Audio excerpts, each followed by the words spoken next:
د افغانستان مشهوره سندرغاړې زلاله خاشمي راپیدا شوله. کتونکو په دې اړه د ټول خبر درکوم، ویډیو را سره تر اخره پورې وګورئ. سندرغاړې زلاله خاشمي چې د افغانستان یو مشهوره سندرغاړې وه، 25 ورځو نه په سوشل میډیا دغه خبر نشر کیږي چې هغه د خپله کوره تښتېدلې ده. خاوند یې خو هم دغه یو بیان ورکړی و چې هغه خپلو خپلوانو کره تللې وه او بیا کور ته نه ده راغلې. په دې اړه باندې ډېر خبرونه په سوشل میډیا خپاره شول د زلاله خاشمي باره کې، او داسې ویل کېږي چې زلاله خاشمي د کور نه چا اوچته کړې ده او تښتولې ده.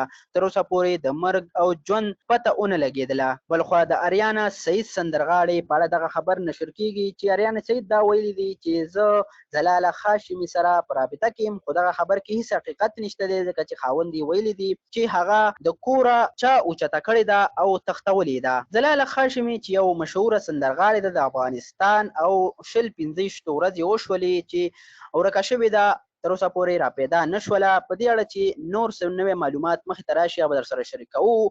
کوم خبرونه چې په سوشل میډیا خپرېږي چې هغه راپیدا شوې ده، په دغه کې هېڅ حقیقت نشته دی. نوی څه اپډیټ راځي به در سره شریکوو.